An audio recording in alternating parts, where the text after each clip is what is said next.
Radio Grand Lac 92.1, le grand bain de la vie locale.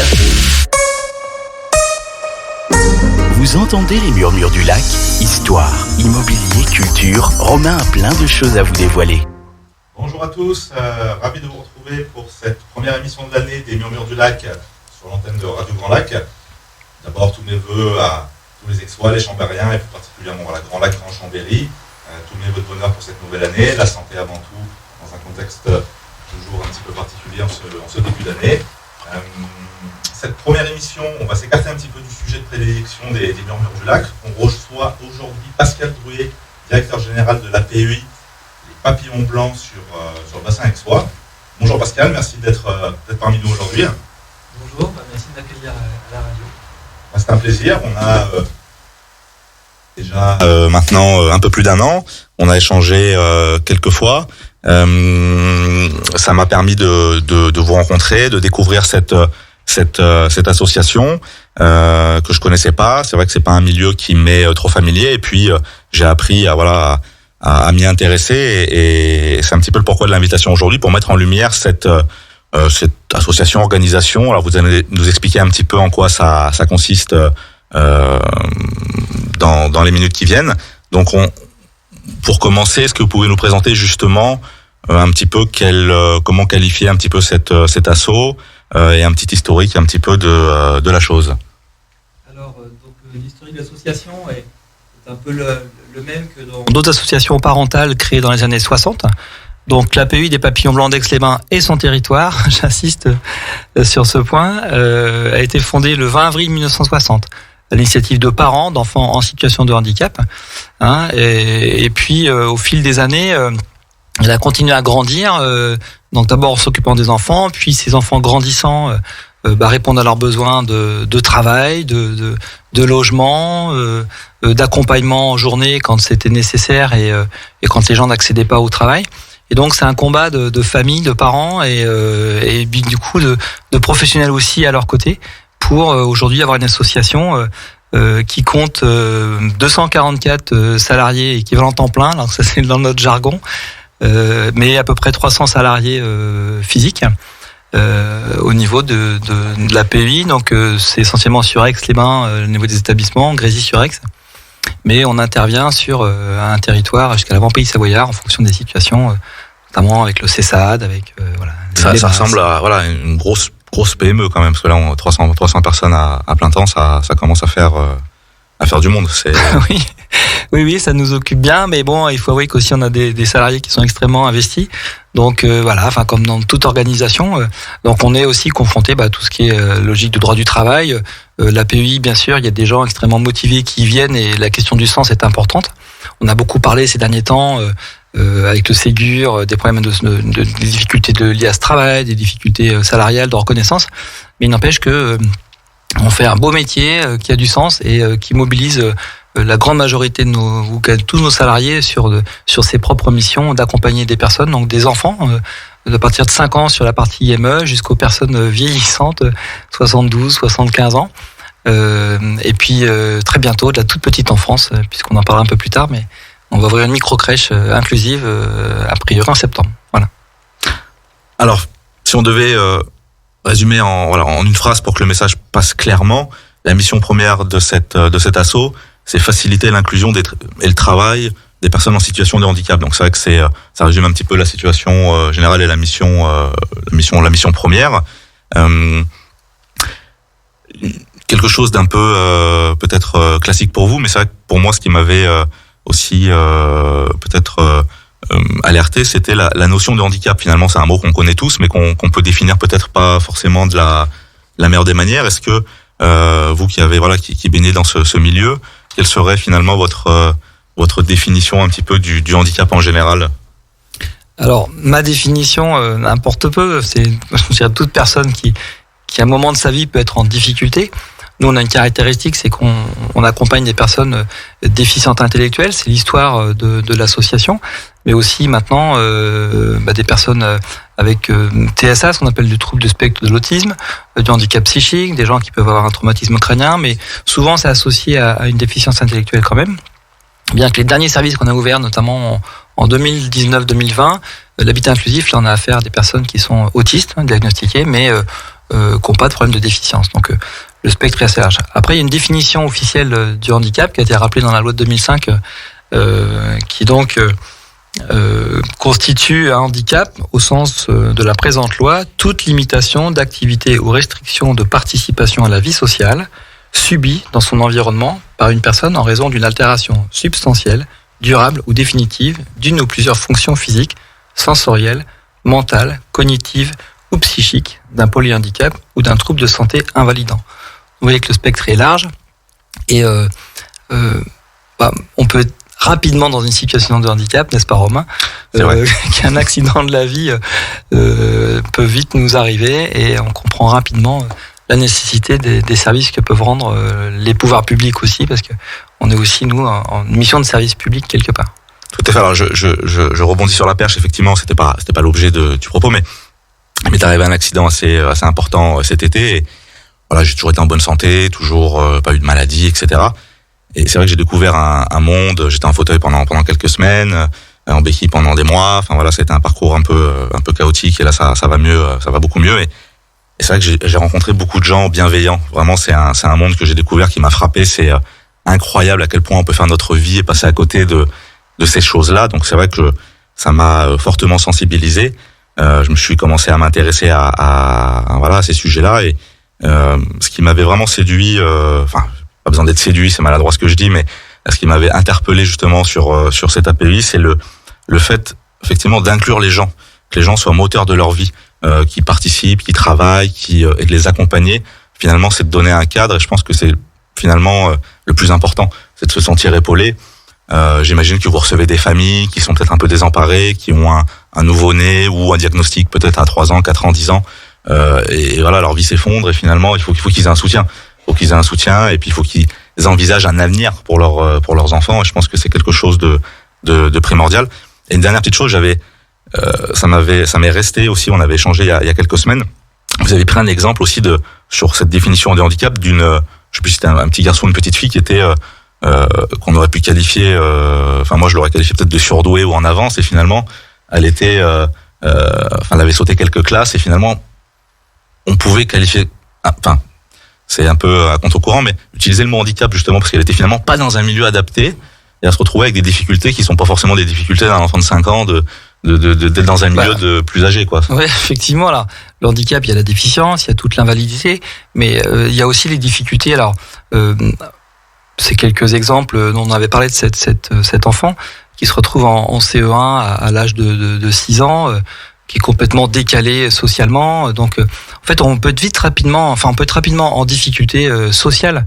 Hein, et bien souvent, le travail qu'on mène, même avec les petits ou les plus grands ou des adultes même, qui ont été en rupture parfois suite à un grave accident de la vie, qui réapprennent à marcher, à parler. On a ça aussi. On travaille avec des centres de réadaptation fonctionnelle, par exemple.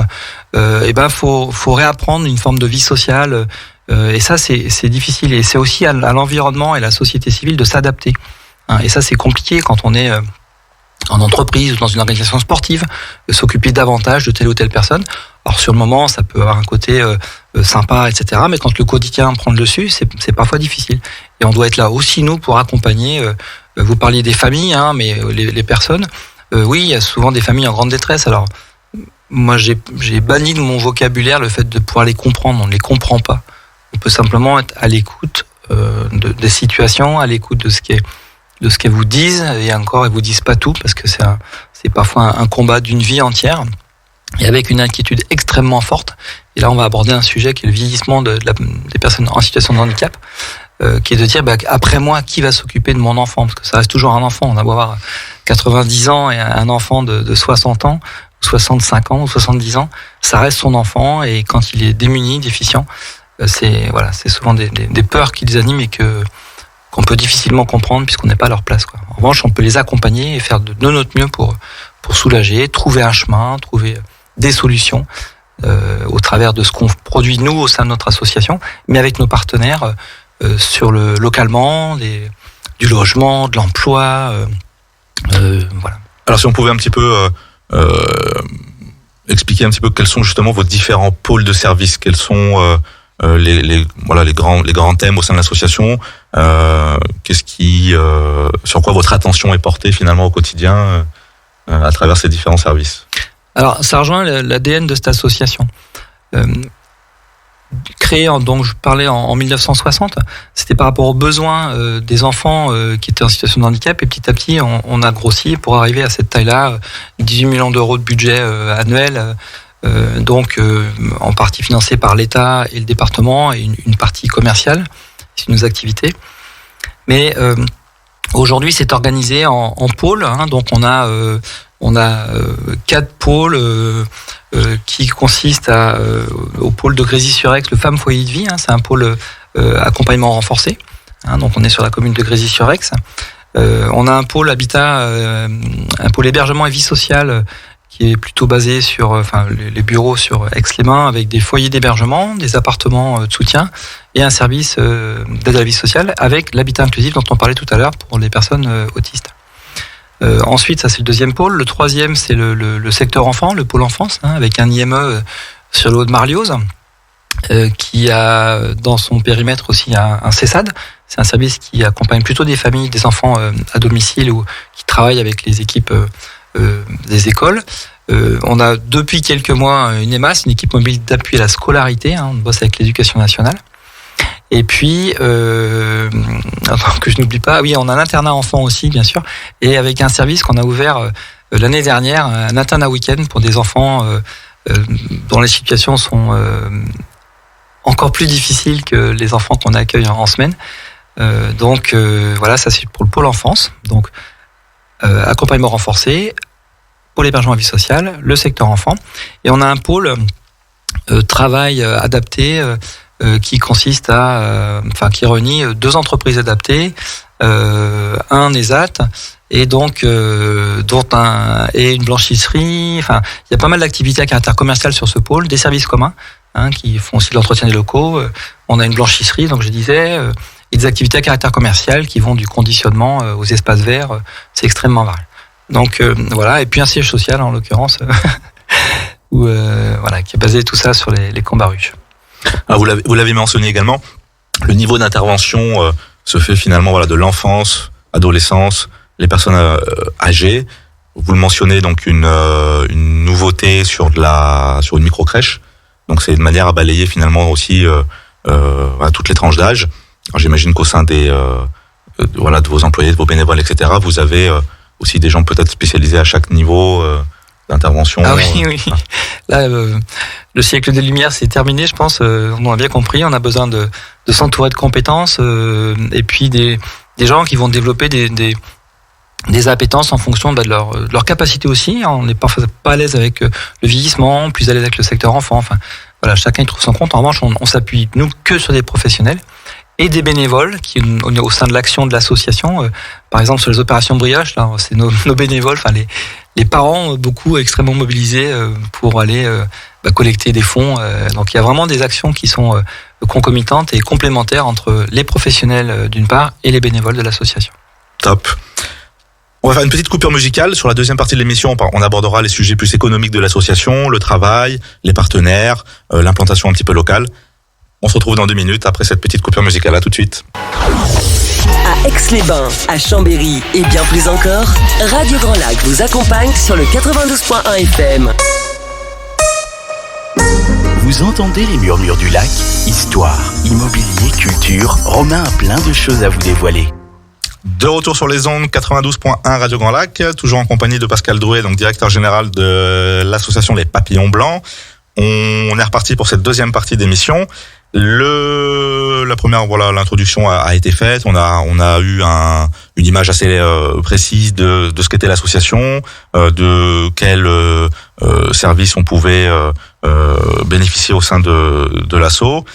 Cette deuxième partie, on va essayer de l'axer plutôt sur un petit peu le côté économique de l'association. Donc il y a un modèle économique comme dans toute entreprise entre guillemets. C'est vrai que c'est une association, mais ça se rapproche. Il y a des salariés, il y a des travailleurs, etc. Donc on est sur un modèle relativement classique, si je peux dire, avec des particularités bien entendu.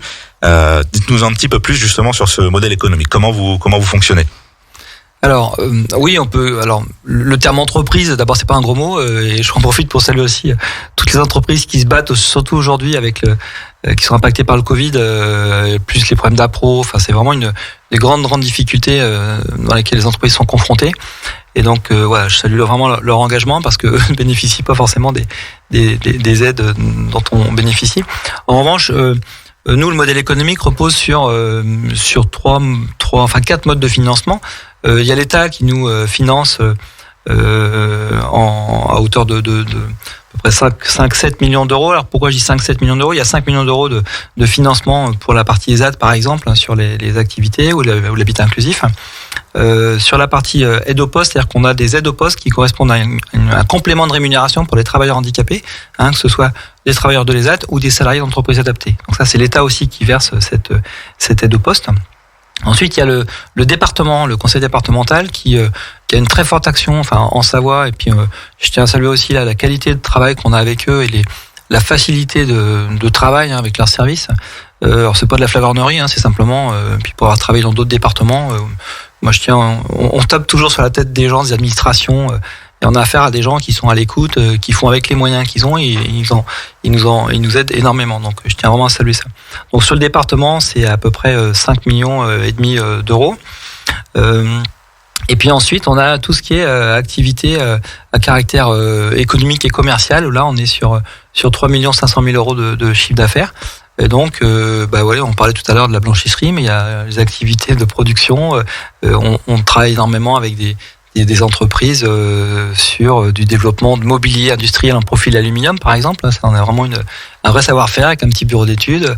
Un petit, mais n'empêche qu'on produit des belles choses. Du montage mécanique, électromécanique. Il y a un restaurant que les gens connaissent davantage peut-être sur le territoire, là, le Chantemerle, qui est ouvert au public. Donc tous les midis, je le rappelle, du lundi au vendredi. Donc n'hésitez pas, on a même une location de salle. Alors en ce moment avec le Covid ou la Covid,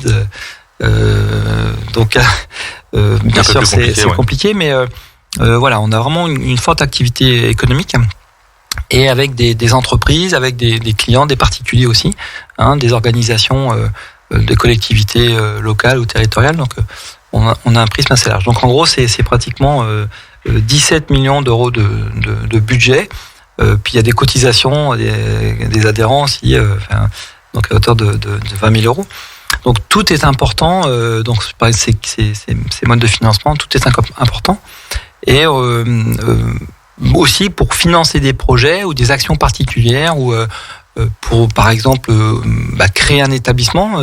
L'association a bénéficié de legs, de dons. Donc là aussi, c'est un appel aux auditeurs et à leurs proches, leurs familles. Donc l'association peut bénéficier de dons et de legs, puisqu'on est reconnu œuvre d'utilité publique, puisqu'on est affilié à l'UNAPI, donc l'Union nationale des associations parentales d'enfants handicapés, puisqu'historiquement c'était inadapté. C'est pour vous dire l'évolution. On parle aujourd'hui d'inclusion et avant on parlait d'inadaptation. Donc le changement est quand même important. Mais je trouve qu'il est significatif parce que aussi je n'étais pas familier trop avec ce mot et je le connaissais bien sûr, mais je l'aurais pas utilisé là comme ça naturellement. Et je trouve que ce mot, je sais pas si vous êtes d'accord avec ça, mais c'est une bonne chose. Faciliter l'inclusion et le travail des personnes en situation de handicap. On parle pas c'est d'inclure. Je trouve que le mot est bien choisi. Ça résume bien la situation. C'est on inclut tout le monde, notamment ces personnes-là, et on les aide à développer leur activité professionnelle. Donc je pense que c'est une bonne chose que ça évolue dans ce sens-là. Après, je sais pas à l'intérieur si c'est vécu comme ça, mais du moins moi j'ai l'impression que c'était plutôt positif comme. Je pense qu'on est sur le territoire d'Aix-les-Bains. On voit régulièrement les personnes circuler en ville, bien accueillies dans les commerces, dans les transports. Je pense qu'il y a une bonne intégration. Après, l'inclusion, c'est un terme parce que il y a des termes qui évoluent au gré des discussions, des réflexions de nos énarques. Mais l'inclusion, quand j'étais gamin, on faisait des inclusions avec de la résine. Donc quelque chose qui était en inclusion, ça bouge pas beaucoup. Voilà. Donc, en revanche, ce qu'on veut donner comme dynamique, a priori, c'est pas de mettre des gens justement dans la résine ou dans un cocon fermé. Au contraire, c'est de s'ouvrir et d'adapter la société civile, mais aussi d'accompagner. Il s'agit pas moi, je jette pas la pierre encore une fois aux entreprises, aux organisations, aux écoles. C'est extrêmement compliqué. Les gens se retrouvent dans des classes.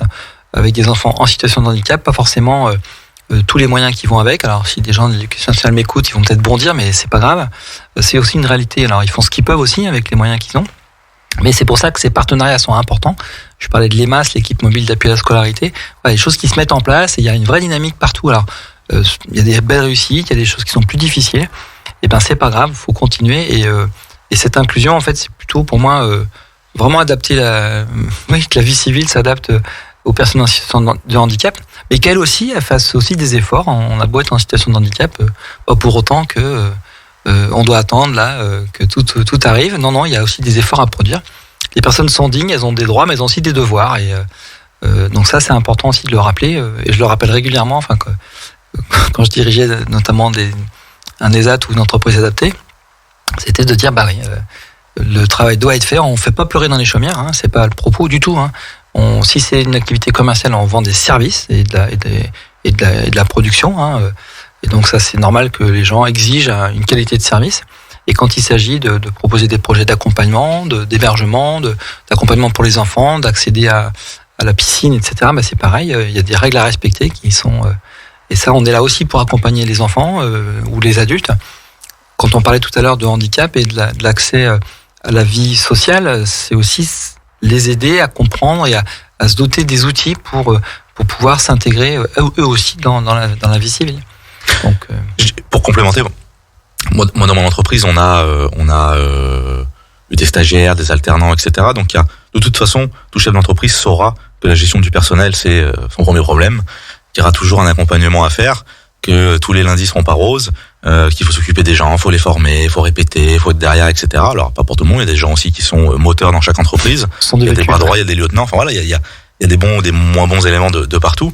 Et finalement, les personnes là dans cette situation-là, je réfléchis moi depuis qu'on évoque ça. Moi je suis dans l'immobilier, j'ai pas encore trouvé forcément d'une tâche, mais j'ai réfléchi. Je me dis je serais ravi de participer également à ça. Mais on peut être là aussi pour aider les entreprises à...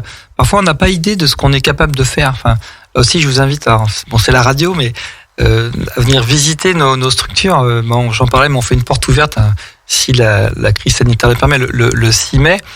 Mais là aussi, c'est à nous de vous éveiller ou de proposer des choses auxquelles on ne pense pas forcément.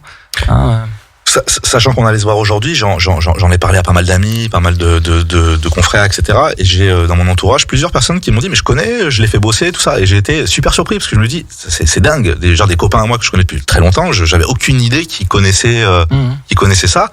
Et c'est vrai que c'est quelque chose qui gagne à être connu. Je veux dire, alors il y a probablement aussi certains avantages fiscaux. Je pense que c'est un truc gagnant-gagnant.